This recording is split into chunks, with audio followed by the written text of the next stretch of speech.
Assalamualaikum warahmatullahi wabarakatuh. Selamat datang di video seri belajar kuantum JS. Pada proyek kali ini, kita akan belajar bagaimana membuat peta sebaran COVID-19 dengan metode yang kedua. Metode pertama Anda boleh lihat di video sebelumnya. Di metode kedua ini, kita akan menggunakan titik sentroid sebagai representase dari jumlah kasus. Semakin besar titiknya, maka semakin besar pula kasus di wilayah tersebut. Bahannya sama dengan video part pertama. Anda boleh download atau mengcopy data COVID-19 Indonesia. Anda boleh mendapatkannya di website covid19.go.id. Kemudian Anda boleh googling dan mendownload peta SHP Indonesia per provinsi. Ya. Ini situsnya, kemudian data yang saya olah untuk video kali ini adalah data COVID-19 per tanggal 30 Maret tahun 2020. Jadi nanti kita akan membuat peta seperti ini. Di sini di website ini kita bisa melihat data sebarannya direpresentasikan dalam bentuk titik. Nah, misalnya di daerah Jakarta atau Jawa Barat kita lihat titiknya jauh lebih besar daripada wilayah yang lain. Nanti kita akan belajar sama-sama.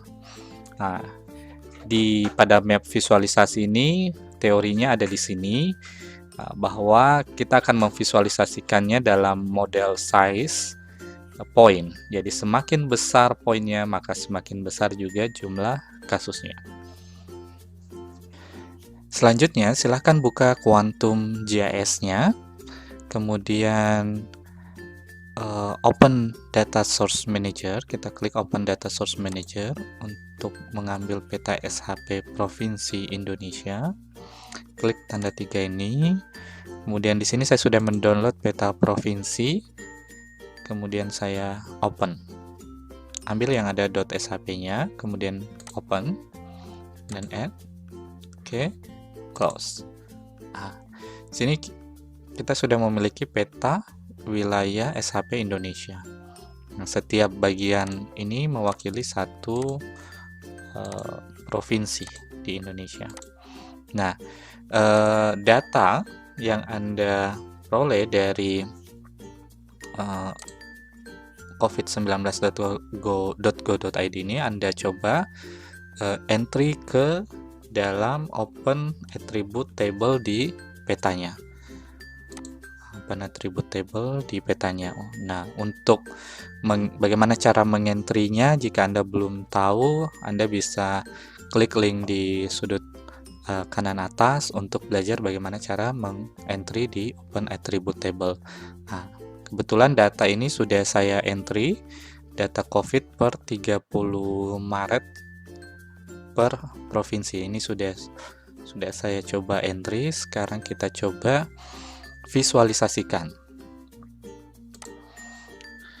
Oke, selanjutnya kita akan membuat titik sentroid dari masing-masing provinsi. Jadi titik sentroid itu adalah titik tengah dari setiap provinsi. Nanti GIS akan meng-create sendiri titiknya berdasarkan titik tengah dari setiap lokasi. Untuk membuatnya, di sini ada menu vektor, kemudian ada geometry tools. Di sini ada centroids. Nah, kita klik centroids. Oke. Kemudian ini tidak perlu dicentang, create point. Karena kalau kita centang, maka dia akan membuat titik di masing-masing pulau. Bahkan pulau terkecil pun dia akan buat titik. Jadi kita berdasarkan provinsi saja. Kemudian kita coba buat filenya di sini.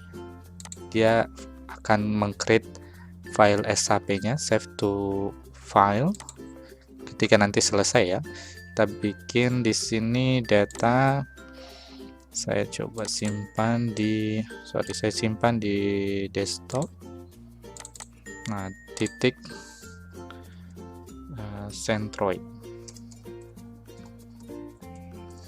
Oke, kemudian saya save, kemudian saya run.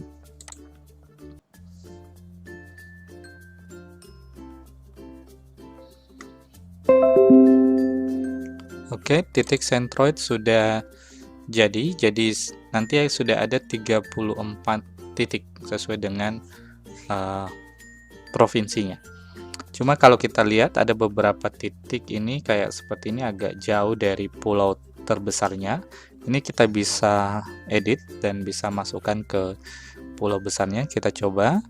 Kita aktifkan pensilnya di sini, toggle editing. Kemudian di sini ada vertex tool. Nah, di sini kita bisa klik titik sini misalnya. Kemudian kita pindahkan, taruhlah di sini. Oke. Ini lagi yang di Kepulauan Riau, kita coba pindahkan. Ini saya klik titiknya, kemudian saya pindahkan ke sini. Kemudian ini ada Palu atau Sulawesi Tengah, saya pindahkan masuk ke sini. Oke. Nah, ini NTB, kita klik, kemudian pindahkan ke sini. Sip. Nah, lagi, ini aja kita pindah sedikit, geser sedikit. Ambon, Ternate ya. Kita pindahkan sedikit, kita geser sedikit. Oke. Ketika sudah semua sudah rapi, kita sisa memvisualisasikan datanya. Oke, untuk memvisualisasikannya, ini kita nonaktifkan baru save ya. Oke, kita save.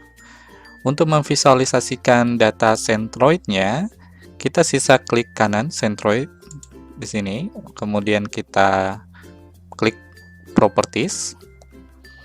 Nah, di single symbol ini kita coba ganti jadi graduate. Nah, graduate, kemudian value-nya adalah data yang ingin kita tampilkan, yaitu 30 Maret ini, variabelnya 30 Maret. Kemudian ini bisa kita ganti warnanya dulu, jadi warna merah. Anda bisa geser-geser warnanya di sini, kemudian klik OK. Oke.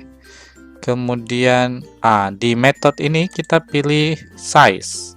Kita pilih size. Kemudian di kelas ini kita pilih, kita akan membaginya dalam 6 kelas atau 6 tingkatan.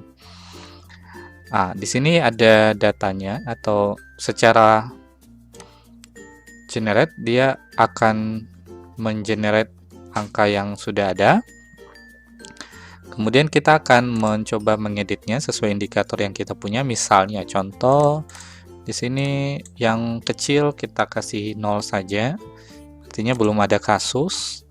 Kemudian di sini ada, kita kasih ganti jadi 10, 0 sampai 10, 10 sampai taruhlah 50, kemudian 50 sampai 100, kemudian 100 sampai, kita kasih sampai 300, kemudian nanti di atasnya 300. Nah, ini kita bisa sedikit, ini labelnya di atas 300.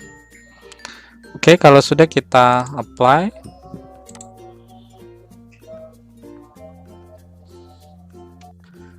Oke, setelah kita apply, tampilannya akan seperti ini. Kita bisa melihat bahwa lingkaran-lingkaran yang agak besar itu memang berada di daerah Jakarta, Bandung, Jawa Tengah, Jawa Barat, dan daerah Banten. Oke, kita edit sedikit lagi. Ini warna provinsinya mungkin kita coba buat transparan. Kita klik provinsinya, klik kanan, properties, kemudian warna orange ini kita coba ganti warna putih, kemudian opposite-nya kita turunkan. Opposite itu adalah transparansinya, kita coba 40-an lah, 40 misalnya.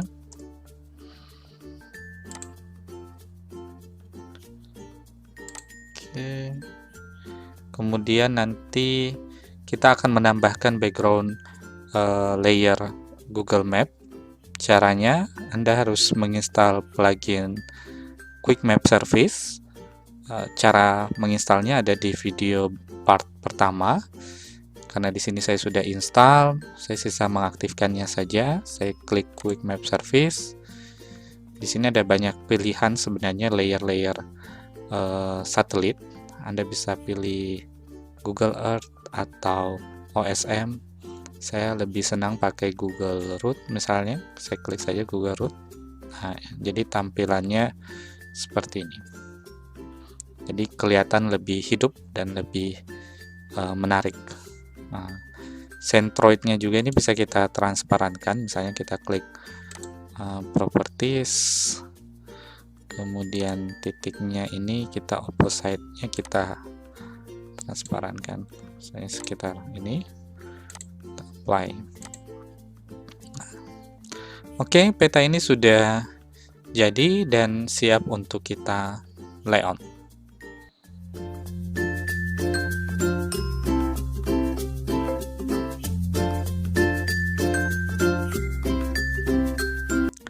Terima kasih sudah menyaksikan video ini. Selamat belajar. Sampai jumpa di video berikutnya.